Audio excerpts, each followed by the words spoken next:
Security is tight in the Egyptian capital Thursday as supporters of former President Mohammed Morsi called for protests to mark the anniversary of his ouster. They're also calling for the removal of Egypt's new president, abdel-fattah al-sisi. But many question their ability to bring people on the streets. CCTV's Adel el-mahoruky is live in Cairo with the latest. Adel, what is the mood there?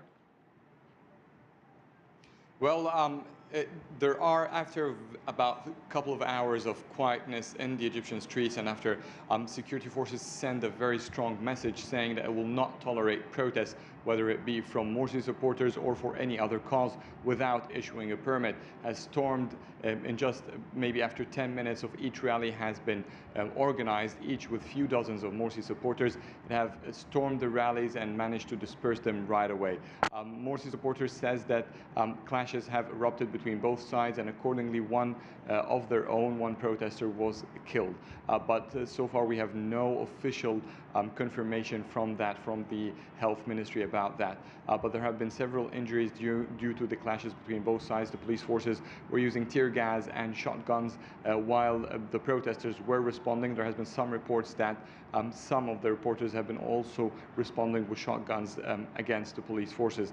But still, right now, after, as I said, a couple of hours of quietness, we are starting to hear once again that the rallies are beginning, particularly in south of Egypt, where it's a very strong Morsi base, where give him most of the boost through the elections and where most of the resistance is going on. But overall, the protests are just about few hundreds altogether. It's not as big as was expected before.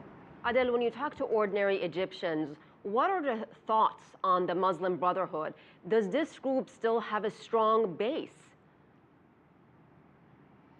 Well, it is not evident that it has a strong base or as a strong base as it did before. The group has been losing a big portion of its power to mass rallies in the streets, in a single rally, moving around, and there were several of these rallies across the country. Now we're talking about few dozens in each of the rallies, and the number of rallies are getting less. But at the same time, sometimes they gain compassion from Egyptians, particularly when they see rapid court verdicts against the Brotherhood itself. But meanwhile, most of the people know that the Brotherhood does not have the influence to do what it has been claiming to make Egypt ungovernable for Sisi to rule or to bring Sisi down. Many know that, or at least what they told us when we spoke to them throughout the past few days, that they don't see the Muslim Brotherhood pushing away Sisi from power, at least not them alone. And this was regarded, the 3rd of July was regarded as a big test for the Muslim Brotherhood and whether it will be able to be a strong point of resistance for Sisi, and so far it seems they have not succeeded. All right, thanks so much, Adel el-mahoruky.